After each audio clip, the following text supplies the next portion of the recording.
Queridos amigos, muita paz a todos. É com muita alegria mesmo que estamos nesta casa. Aguardamos esse dia chegar há bastante tempo. Ficamos muito felizes com o convite. Essa não é a primeira vez que estamos aqui e, portanto, já nos sentimos muito parte desta instituição. E esse dia é para nós e para mim pessoalmente um dia de muita alegria, de muito júbilo, porque nós estamos testemunhando a história. Nós estamos aqui para o início das comemorações de uma casa espírita que completa 87 anos. Nós poderíamos pedir para que quem está nesse auditório e tem 87 anos ou mais levantasse a mão.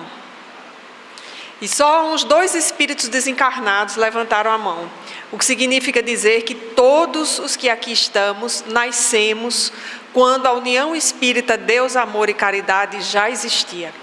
Isso é muito significativo, porque vai nos dizer que nós viemos para este lugar, sobretudo para quem reside nesta cidade, que hoje completa 433 anos, nós viemos com a certeza de que esta instituição estaria aberta. Então isso tem o mais profundo significado.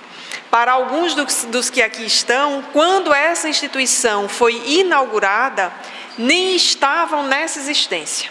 E provavelmente para os mais jovens, os que estão na evangelização infantil, quando esta casa foi aberta, estes espíritos ainda estavam na existência anterior. Então nós estamos sendo testemunhas de uma história, porque 87 anos significa a idade de alguém que avança quase para completar 100 anos. Faltam 13 anos para que essa instituição seja centenária. Isso é muito importante. Num mundo de relações líquidas, num mundo em que instituições surgem e desaparecem e são fundidas, e nós não sabemos da sua história, não ficamos com a sua memória, e esta casa está instalada nesta região, que é uma região histórica de João Pessoa, numa região que tem uma definição, digamos assim, na ausência de uma palavra melhor, uma formatação, uma configuração espiritual muito específica para esta cidade. É um lugar de chegada nesta capital. Então, a União Espírita Cristã, Deus, Amor e Caridade, aliás, deve ser a primeira instituição que em João Pessoa recebe quem vem chegando desse lado do estado, quem vem vindo do interior e do sertão. Então, isso é muito emocionante, meus irmãos, é estar neste lugar, sendo um primeiro posto, sendo uma sentinela para receber aqueles que se dirigem a essa terra, né, que em sua história já se chamou de Filipeia de Nossa Senhora. Então, é uma cidade que tem uma história bonita, porque é uma cidade cujo nome, em um dado momento de sua história, homenageou a Mãe de Jesus. Então, esse dia é muito importante. Desde manhã cedo eu já estava bastante emocionada. Recebi alguns vídeos de amigos espíritas sobre esse aniversário de João Pessoa, que é tão importante. E para nós que somos do interior, hoje foi mais ou menos assim, nem foi feriado, porque é um feriado que é em João Pessoa e pega o restante do estado. A gente acha muito bom esse 5 de agosto, né? Mas para nós espíritas é esse momento importante hoje das comemorações desta casa. E como diz o espírito Manuel Filomeno de Miranda, na obra Loucura e Obsessão, as casas espíritas são periodicamente avaliadas. Mais ou menos a cada 5 anos, as casas são avaliadas na sua relação com o seu projeto inicial. Então, uma casa que completa 87 anos já foi avaliada muitas vezes e foi aprovada nessas avaliações sucessivas. O que não significa dizer que não houveram problemas. É inclusive importante que os problemas, as tormentas, as quadras de dificuldade, elas tenham existido, porque elas deram a esta casa a solidez espiritual que ela tem, de ser a referência que ela é, de agregar as pessoas que ela agrega. E se nós tivéssemos olhos de ver, nós olharíamos para os problemas, para as dificuldades, com outro olhar, com um olhar até de felicidade, que seria aquele olhar de dizer, nós temos que passar por isso, que é mais ou menos o que está no Salmo 23. Ou um olhar retrospectivo em que nós disséssemos assim, passamos e as marcas ficaram e são marcas da nossa construção, não no sentido negativo, mas no sentido positivo. Então é com muita alegria que de fato nós estamos aqui neste momento. E nós vamos atendendo a um imperativo da emoção do dia de hoje, alguma coisa também da intuição, nós vamos ligeiramente fazer um ajuste nesse tema para a nossa reflexão. E queremos começar apresentando uma mensagem que encontramos recentemente no livro Ceareiros de Volta, um livro ainda psicografado por Chico Xavier no ano de 1968. Aliás, um livro psicografado por Valdo Vieira, intitulado Ceareiros de Volta. E neste livro nós encontramos um texto do espírito Carlos Lomba, intitulado Espíritas pela Segunda Vez. O que nos chamou a atenção não foi nem o nome do autor inicialmente, foi o título da mensagem, Espíritas pela Segunda Vez.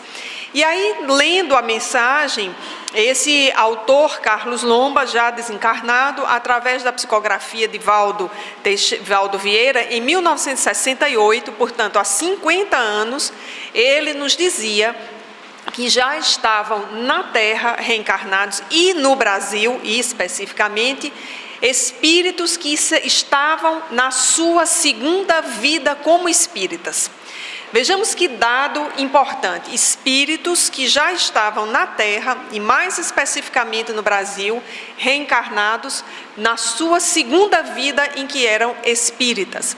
Isso fazia muito sentido e muita razão, porque em 1968 nós estávamos a pouco mais de 100 anos da comemoração de O Livro dos Espíritos. Basta a gente aplicar uma matemática simples.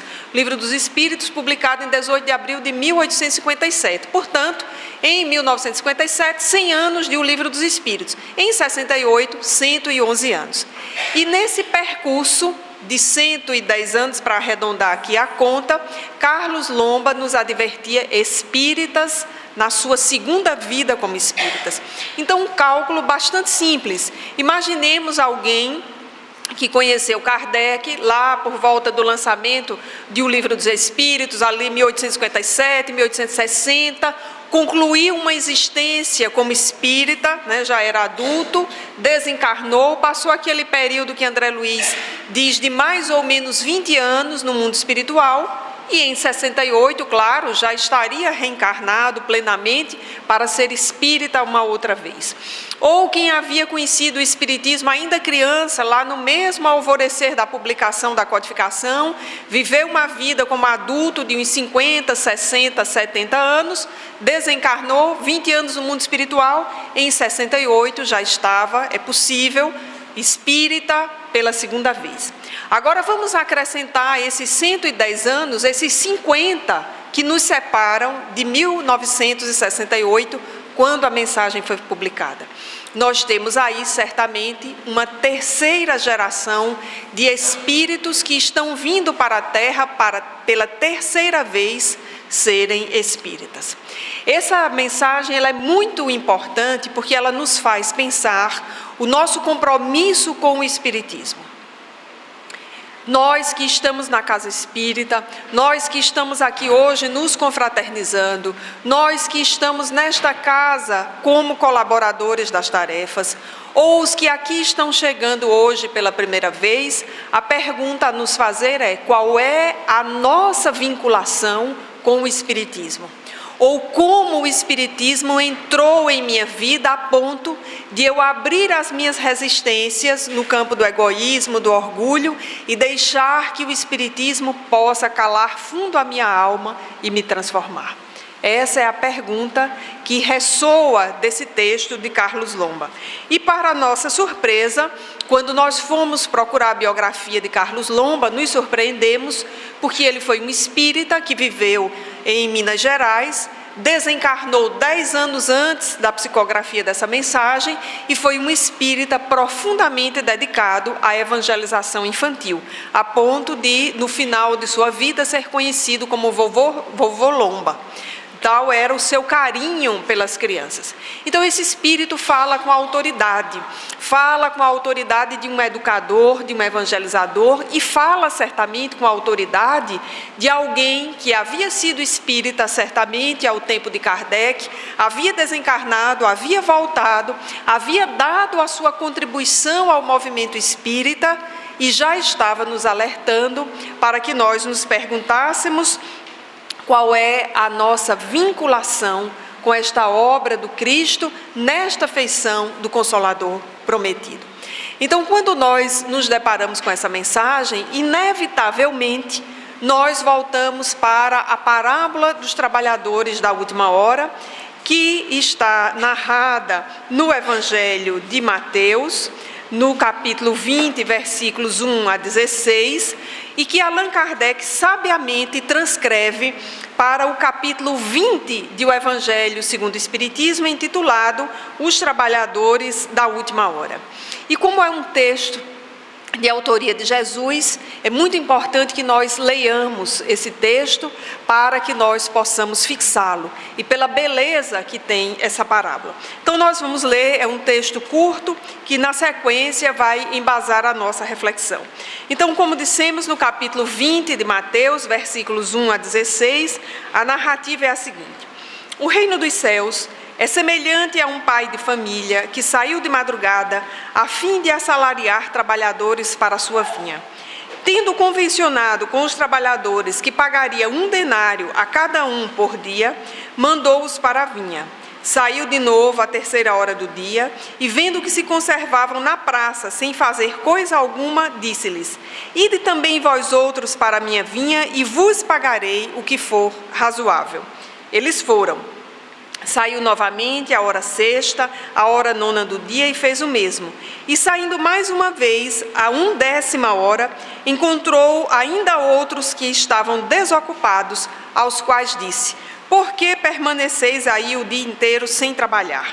E eles lhe disseram: é que ninguém nos assalariou. Disse então o dono da vinha: ide vós também para a minha vinha. Ao cair da tarde, o dono da vinha, aquele que cuidava dos seus negócios, chamou o seu mordomo e disse: chama os trabalhadores e paga-lhes, começando pelos últimos e indo até os primeiros. Aproximando-se então os que só à 11ª hora haviam chegado, receberam 1 denário cada um. Vindo a seu turno, os que tinham sido encontrados em primeiro lugar, julgaram que iam receber mais, porém receberam apenas 1 denário cada um. Recebendo, queixaram-se ao dono da vinha, dizendo: estes últimos trabalharam apenas 1 hora e lhe dás tanto quanto a nós, que suportamos o peso do dia e o calor. Mas, respondendo o dono da vinha, o pai de família, disse a eles: meu amigo, não te causo dano algum. Não convencionaste comigo receber 1 denário pelo teu dia de trabalho? Toma o que te pertence e vai-te. Apraz-me a mim dar a este último tanto quanto a ti. Não me é lícito fazer o que quero? Tens mau olho porque sou bom? E aí o comentário de Jesus que arremata essa narrativa. Assim, os últimos serão os primeiros e os primeiros serão os últimos, porque muitos são os chamados e poucos os escolhidos.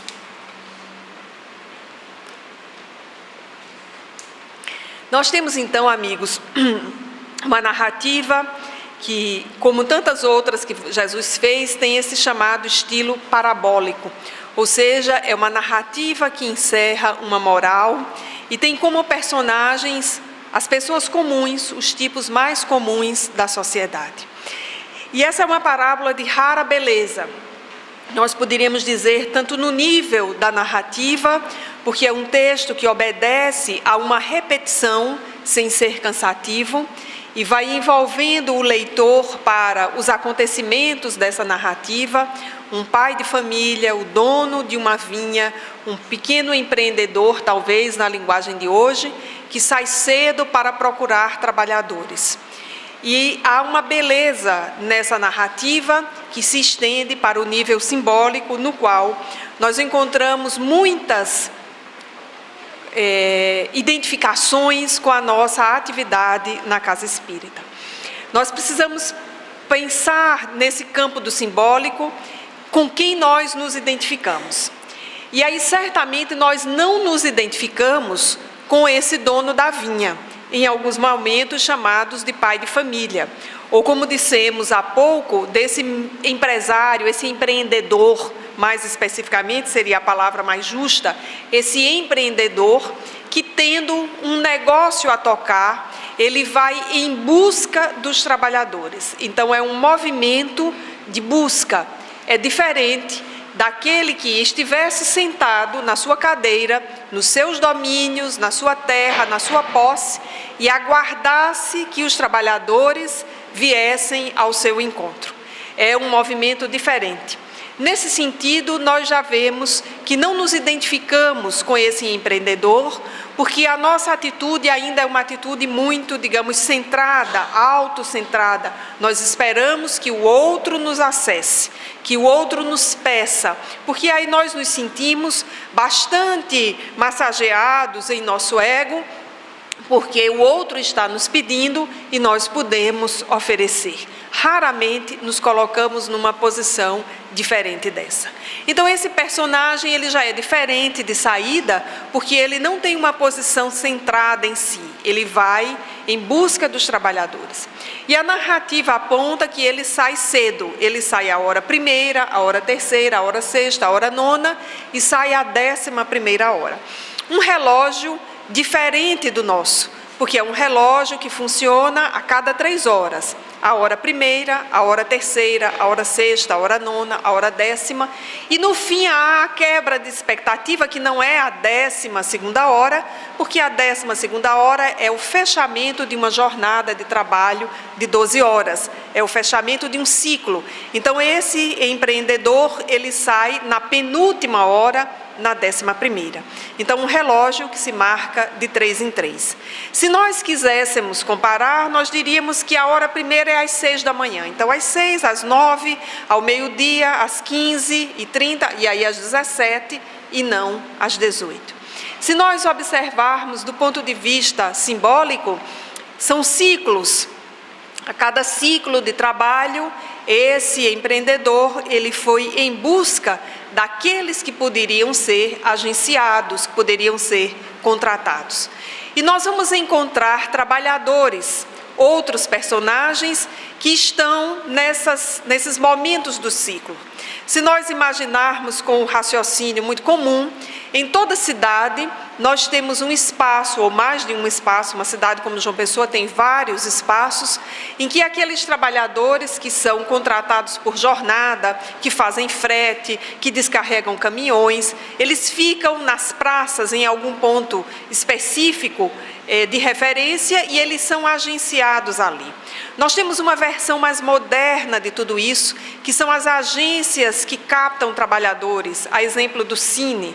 Nós temos outros modelos de agências que cadastram pessoas disponíveis para o trabalho e que colocam essas pessoas em contato com aqueles que estão ofertando trabalho. Ou seja, a narrativa de Jesus nos apresenta uma relação entre empreendedor e empreendidos que mantém-se no mundo que nós temos hoje, apesar daquilo que nós chamamos de os avanços da tecnologia.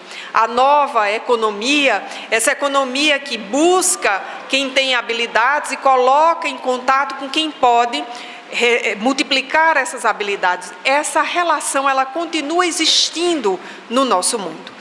E aí nos interessa como é que aparecem essas figuras dos trabalhadores, daqueles que foram agenciados. No primeiro momento, nós vamos encontrar os que estavam disponíveis, os que chegaram primeiro, provavelmente mais preocupados em se manterem ocupados para, ao longo do dia, garantirem o seu salário, garantirem a sua ocupação.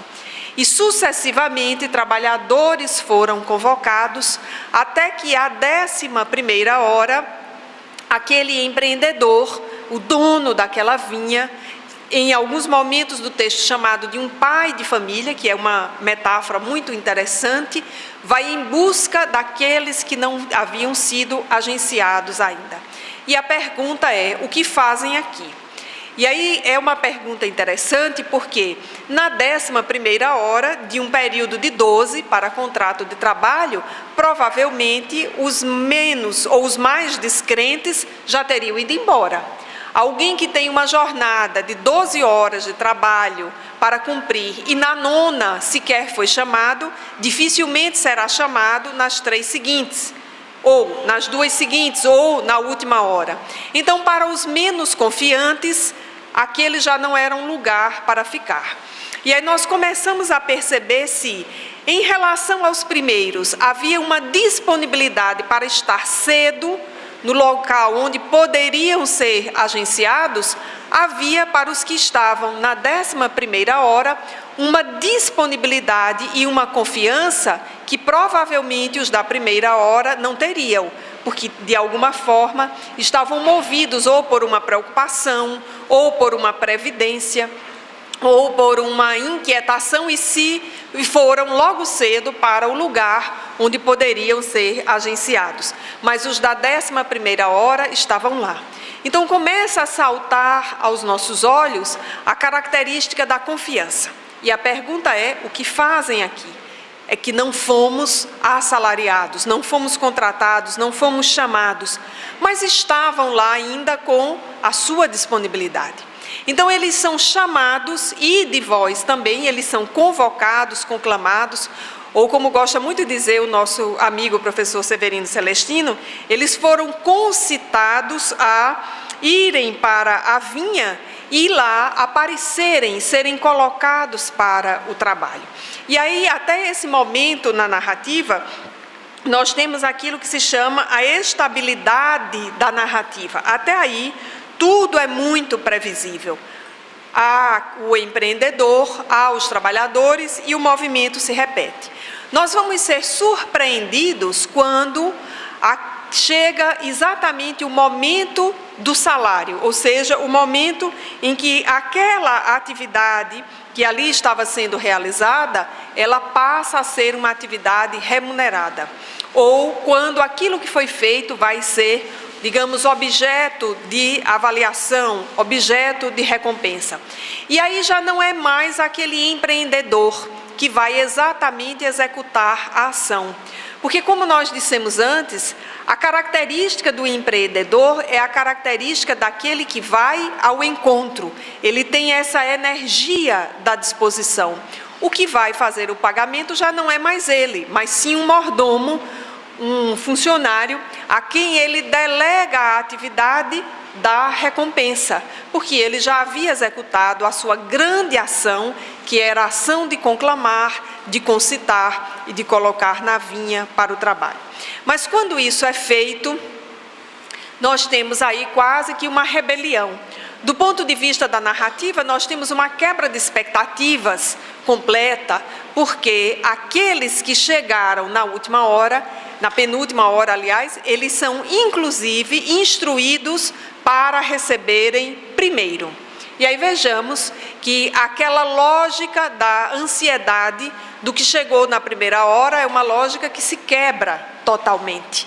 E aí eles se mostram em toda a sua fragilidade, eles se mostram na sua dimensão humana, da importância que davam ao lugar em que eles estavam, a dimensão humana de quererem ser reconhecidos como os que chegaram primeiro, como os que trabalharam mais.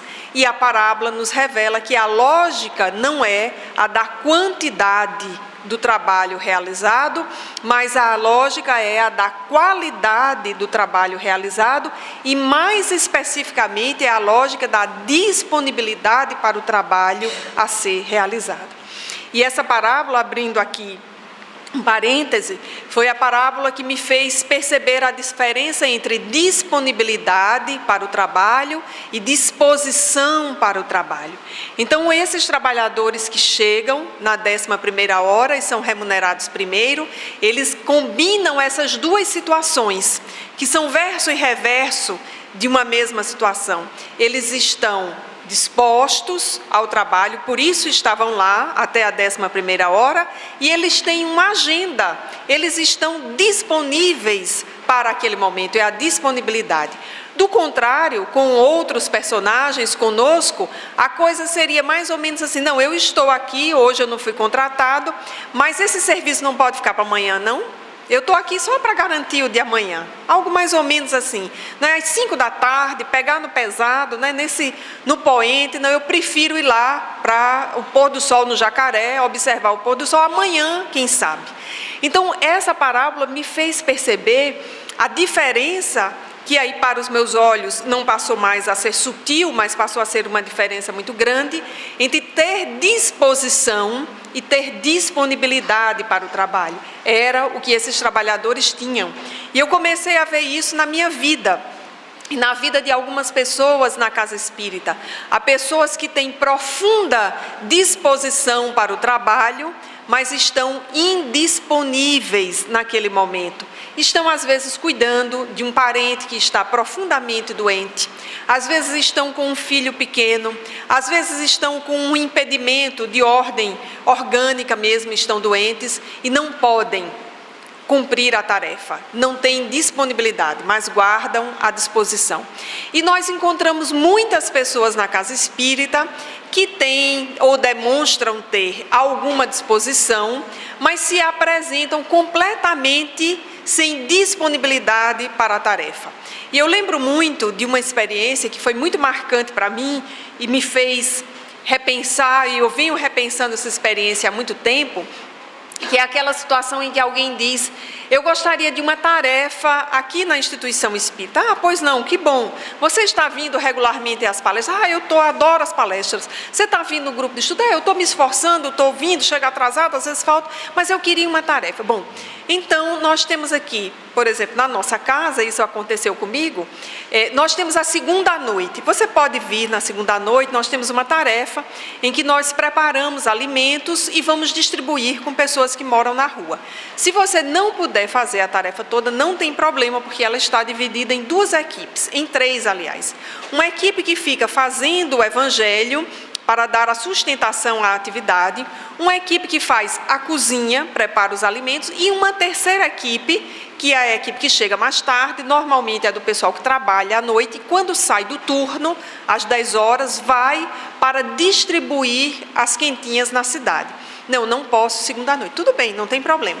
Na quarta-feira, a instituição abre às 18h30, 19 horas o mais tardar.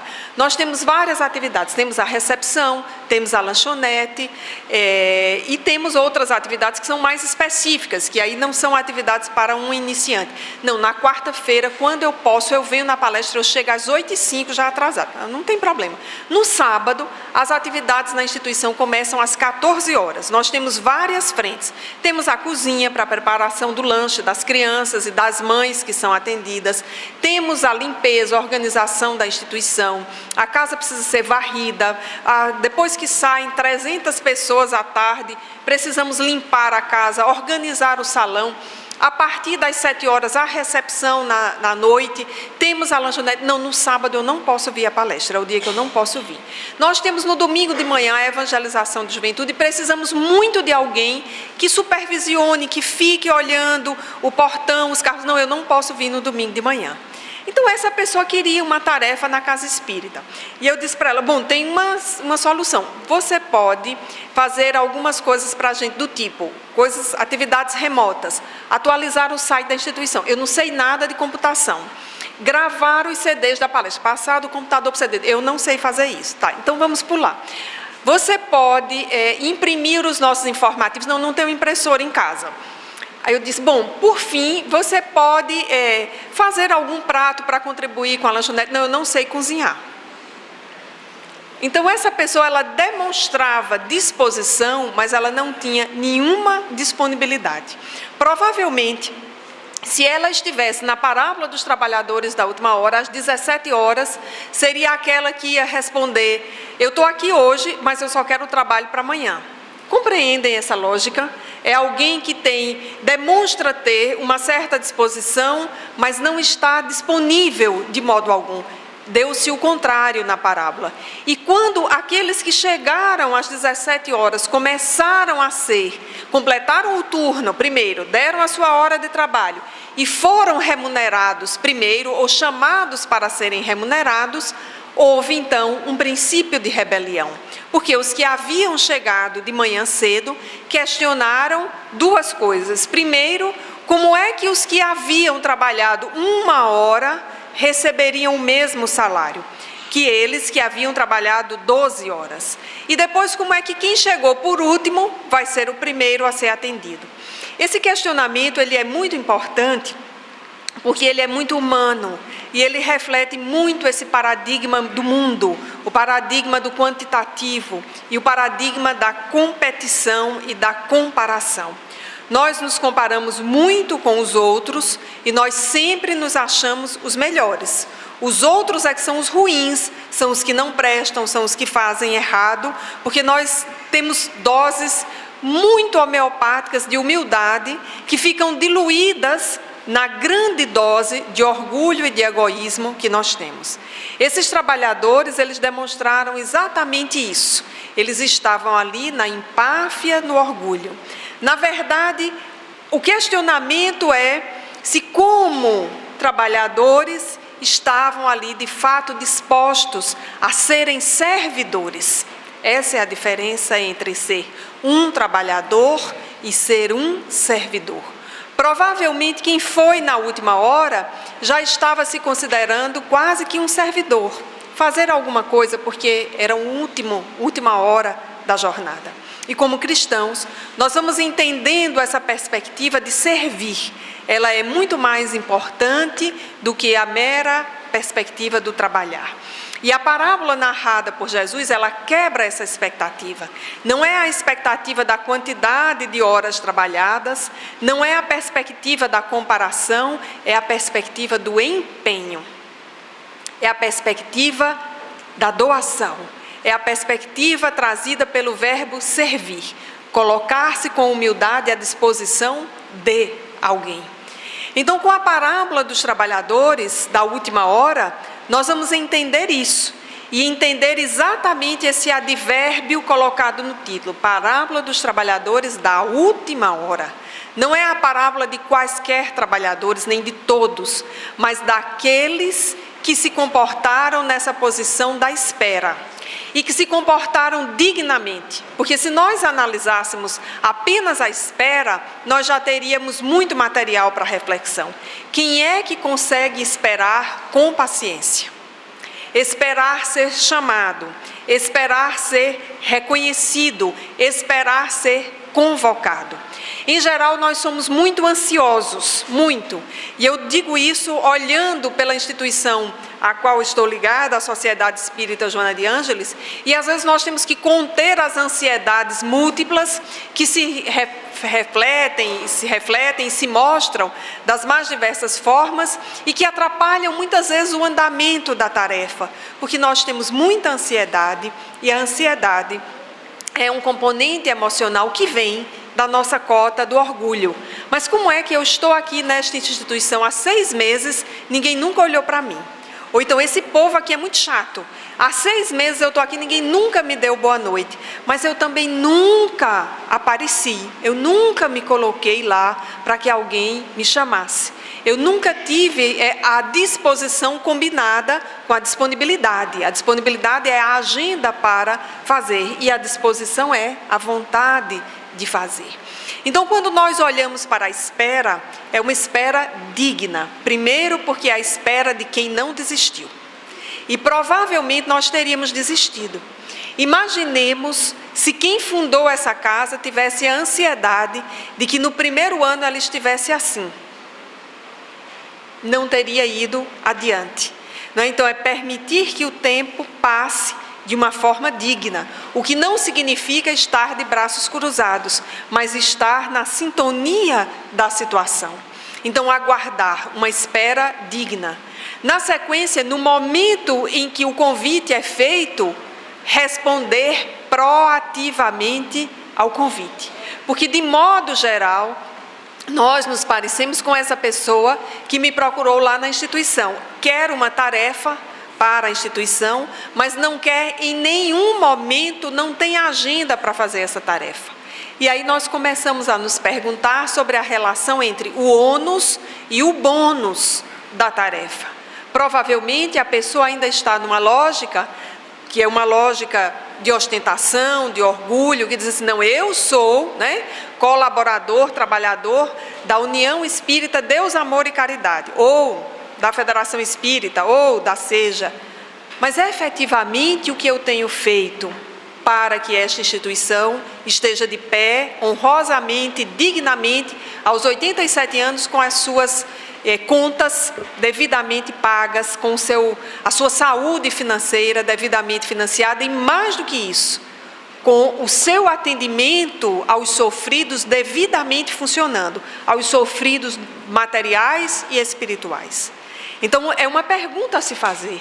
Como é que está a nossa espera em relação ao convite? E, mais especificamente, como é que nós reagimos ao convite? Porque impedimentos na vida, meus irmãos, todos nós temos e teremos sempre, porque nós somos espíritos ainda atrasados num mundo de provas e expiação. Então, não haverá momentos sem pressão, momentos sem dificuldade, momentos sem problema. Porque isso, só no antigo seriado que passava na sessão da tarde, chamado Ilha da Fantasia, que as pessoas iam para a Ilha da Fantasia e lá elas não tinham problemas, mas quando elas saíam, provavelmente os problemas estavam fora. Então, essa parábola dos trabalhadores da última hora é uma parábola para nós. E Kardec, sabiamente, não comenta a parábola dos trabalhadores para deixar que a voz dos espíritos que o assessoravam na codificação possa vir primeiro. Por isso, nós passamos da parábola dos trabalhadores na abertura do capítulo 20, intitulado Trabalhadores da Última Hora, para a instrução dos espíritos, que vão apresentar algumas mensagens para nós, entre elas a missão dos espíritas e um outro intitulado Os Obreiros do Senhor. Então, essa parábola ela é de uma importância decisiva para as nossas vidas, exatamente porque ela vai nos fazer questionar sobre qual é a nossa disposição, qual é a nossa disponibilidade para esse momento em que nós estamos vivendo. E quando nós avançamos esse capítulo e pegamos a missão dos espíritas mais na frente, que é o item 4, nós separamos aqui um parágrafo de Allan Kardec, muito importante para a nossa reflexão, aliás, um parágrafo de Kardec, não, dos espíritos, quando os espíritos nos diz, mais especificamente o espírito Erasto, vai nos dizer o seguinte: e depois, e levai a palavra divina aos grandes que a desprezarão, aos eruditos que exigirão provas, aos pequenos e simples que a aceitarão, porque principalmente entre os mártires e os mártires do trabalho haverá aqueles que têm o coração para receber. Colocando aqui no final já as nossas palavras. E depois, e levai essa palavra a todos aqueles, mas sabendo que os eruditos vão exigir provas. Então nós estamos confrontados com o mundo material, exigindo de nós provas constantes que o Espiritismo já deu de mãos cheias. O movimento espírita já mostrou e não tem mais por que ficar se preocupando em apresentar a sua face à sociedade. Nós precisamos continuar fazendo, porque já temos muitas provas de quanto esse movimento vem contribuindo para a sociedade brasileira. Nós vamos estar também entre aqueles que desprezarão essa versão, mas não há problema que esses desprezem. Nós precisamos ir àqueles que estão neste mundo, como diz o Evangelho, na condição de mártires, ou seja, os sofredores. E por sofredores, nós não estamos falando, apenas daqueles que o senso comum na terra vai dizer que são os pobres, os limitados. Há sofrimentos das mais diversas formas, nos mais diferentes lugares. E aí nós precisamos, como trabalhadores da última hora, entender que estamos sendo chamados. Que nós aguardamos até o presente momento esse chamado do mundo espiritual para que nos apresentássemos a essa vinha. Foram feitos diversos investimentos em nossas vidas, desde que estávamos no mundo espiritual, para que nós pudéssemos responder de forma efetiva a esse chamado. Nós já estamos enfrentando um trabalho que já está bastante pavimentado. Quando nós olhamos para uma instituição como essa, um centro espírita simples, e que diz assim, à nossa frente, apresenta-se a comemoração dos 100 anos dessa instituição, nós estamos olhando para uma história cuja estrada está pavimentada e que foi preparada para que nós chegássemos agora e pudéssemos responder de forma proativa a esse chamado. Porque se nós nos colocarmos como personagens de uma outra parábola, que é a do semeador, o que interessa na parábola do semeador, assim como essa nos trabalhadores da última hora, não é a quantidade.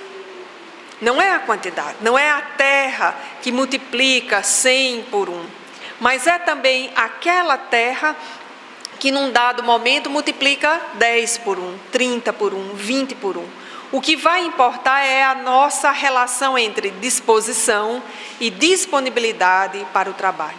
E nesse sentido, Kardec, muito sabiamente, observando o movimento espírita, e eu sempre penso Kardec com uma visão de lucidez, de scanner, uma visão de longo alcance, olha para o movimento espírita de sua época e vê o futuro, certamente, e nos lega uma tríade para a qual nós devemos voltar sempre às nossas reflexões: trabalho, solidariedade e tolerância. No sentido de que nós precisamos trabalhar na frente da divulgação na casa espírita, mas trabalharmos-nos interiormente. Por isso, lá no texto, o verdadeiro espírita, aliás, os bons espíritas, o texto se chama Os Bons Espíritas, mas Kardec vai definir ao final o verdadeiro espírita como aquele que faz o esforço da sua transformação moral e para domar as suas más inclinações. Então, o trabalho tem praticamente 2 sentidos nessa tríade. É o trabalho do movimento, da instituição, de manter a instituição aberta, de verificar qual é a sua destinação. É uma instituição que está mais vocacionada para atender a comunidade carente, materialmente falando, ou é uma instituição que está mais vocacionada para atender as carências emocionais de todas as comunidades. Verificar qual é a vocação da instituição e seguir. E qual é o nosso trabalho? Porque não adianta a instituição ter uma vocação e nós não estarmos como espíritas num trabalho de refacção. E eu digo isso, meus amigos, porque nesse momento de minha vida, nesse ano 2018, tem sido um ano de reflexões sistemáticas, em que eu tenho avaliado o quanto esses últimos anos da existência, no mundo de provas e expiação, na transição planetária, tem nos chamado a uma mudança de paradigma. Porque todos nós crescemos nesse movimento espírita, aqui chegamos a 5, 10, a 15, 20, 30 ou 50 anos, entendendo que se a gente fizesse muitas tarefas na casa espírita, a gente estaria fazendo grande coisa e estaria com um lugar garantido em nosso lar. O que não é bem verdade, porque às vezes a gente faz muitas tarefas, mas a gente faz aborrecido, faz irritado, faz cansado, faz sem deixar que outros aprendam. Então, não é a quantidade do trabalho, é a qualidade com que nós fazemos aquele trabalho e, mais ainda, o novo paradigma tão relacionado à série psicológica de Joana de Ângeles, que é chamado do autodescobrimento, mas que Kardec chamou de transformação moral, que o Espírito Emmanuel chamou de reforma íntima, é sobretudo o trabalho conosco. Porque se nós estamos na mesma tarefa, na sopa, há 10 anos, tão impacientes quanto a gente estava há 10 anos atrás, o que foi que nós fizemos na frente daquele caldeirão. É uma reflexão. Nós continuamos na evangelização sem saber muito bem como lidar com os jovens. É uma reflexão. Nós estamos com a cota de aborrecimentos, mas estamos na tarefa espírita. E estou dizendo isso não é para desestimular ninguém, ao contrário. Me sentiria muito responsabilizada se alguém saísse dessa tarefa e dissesse assim: eu não tenho condições de cooperar na União Espírita Deus, Amor e Caridade. Mas a reflexão desta tarde é para que nós pensemos como podemos colaborar melhor com o Espírito, com a disponibilidade de quem está na 11ª hora, no meio da transição planetária e que diz assim: parece que os escombros, Senhor, estão caindo por todos os lados, mas eu mantenho a disposição de estar na tua seara. Porque às vezes não é fazendo grandes coisas, não adianta imaginar que nós repetiremos a história de Divaldo Franco, uma obra imensa. Nós faremos a nossa história, pequena, anônima, e essa será a grande revolução. Nós estamos sendo concitados à grande revolução do momento, que é a revolução dos anônimos, dos simples, dos que passaremos despercebidos na sociedade, que não estaremos nos holofotes, mas onde nós estivermos, nós faremos a diferença, nós faremos a mudança, nós contribuiremos para que esse mundo seja reconhecido como um mundo cristão, em que de fato nós amemos, nós olhemos para o outro e possamos enxergá-lo como gente, possamos enxergá-lo em suas necessidades, possamos nos colocar como pontes na sua direção. Esse é um mundo em que nós estaremos na instituição espírita, uma instituição pequena, uma instituição talvez sem grande repercussão na sociedade, ou uma grande instituição espírita com um auditório como esse, lotado, e nós possamos fazer a diferença no lugar onde nós nos colocamos, pela afetividade com que essa casa receba os que lhe procurem, pela disponibilidade dessa casa em ouvir as instruções dos espíritos, não apenas nas reuniões mediúnicas, mas nas boas obras espíritas que já foram psicografadas e que são roteiros para a nossa vida. Então, quando nós chegamos nesse momento das nossas vidas, numa instituição que completa esse mês 87 anos de existência, a pergunta que nós fazemos é: como a minha história se cruza com a história desta instituição? E se nós tivermos muito juízo, nós vamos dizer o seguinte: eu quero que a minha vida se cruze com a história desta instituição. Porque nós sabemos que uma instituição como essa não está de pé há 87 anos se não tivesse um profundo enraizamento espiritual. Não estaria de pé se não tivesse um sólido projeto espiritual.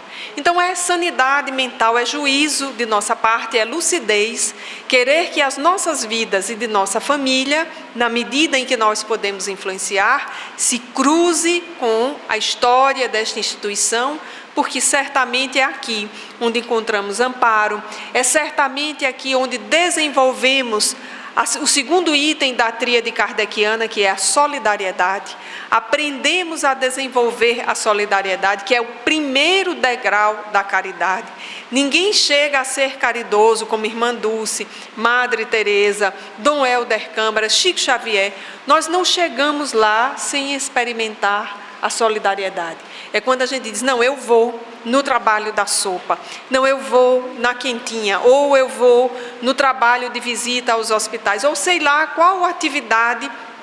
O movimento espírita é profundamente criativo para as várias atividades de solidariedade. Eu preciso ir lá como um movimento meu de descentramento do meu ego, para perceber a dinâmica e a variedade da vida. É somente nesse lugar em que nós nos encontramos quase que semanalmente com o desafio da tolerância. De nos tolerarmos, em primeiro lugar, de tolerarmos o outro, de desenvolvermos a tolerância para com a sociedade numa perspectiva cristã, que é uma perspectiva de inclusão, porque nós estamos num momento, pasmemos todos nós, é uma contradição. Nós estamos num momento de profundo avanço das questões da ciência, das questões materiais, da compreensão da vida, e estamos num momento de profunda intolerância em todos os campos.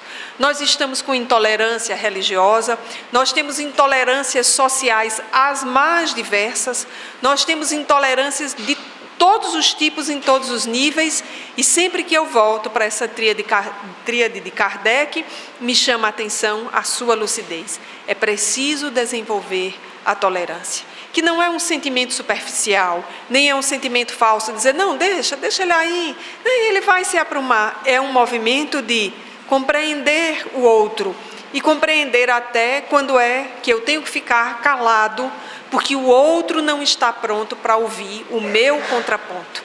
É difícil, é muito difícil, e eu digo isso porque estamos vivendo momentos na instituição espírita, nas várias instituições, no movimento espírita, nós estamos vivendo momentos desta forma. E a intolerância vai surgindo, quanto mais nós vamos avançando numa sociedade de direitos, de reconhecimento de minorias, de reconhecimentos de diferenças, e esses dois lados precisam caminhar de forma harmônica. Então, essa tríade kardeciana, trabalho, solidariedade e tolerância, nos chama profundamente a atenção. E nesse campo, voltando para a parábola dos trabalhadores da última hora, nos lembramos de Joana de Ângeles, a sua tríade: espiritizar, humanizar e qualificar. Nós precisamos fazer as tarefas na casa espírita de modo espírita. Quais são os princípios que nos singularizam? Nós precisamos qualificarmos-nos para essas atividades, porque elas são muito dinâmicas, elas mudam com uma velocidade muito grande, porque mudam as pessoas, e porque nós estamos num esforço de modificação. Então, aquilo que era muito bom há 40 anos atrás, que essa casa fazia, com certeza não faz mais hoje, porque 47 anos se passaram. E daqui a 13 anos, quando essa casa completar 100, certamente nós teremos outras exigências de qualificação. E em todos os momentos, humanizar a casa espírita, humanizar no sentido de incluir, no sentido de tratar bem a todos e no sentido de entender que um dia nós seremos anjos, como diz a canção, mas que hoje nós estamos na dimensão humana, olhando para a dimensão espiritual, a dimensão da angelitude, e dizemos, é lá que nós vamos chegar, depois de uma longa estrada nesta vida. E dizendo isso, amigos, trazemos de fato, por fim mesmo, a nossa saudação, a nossa alegria por testemunhar uma casa espírita que faz 87 anos. É um momento de rara beleza. Então, vida longa a esta casa e aos seus fundadores. Muita paz a todos.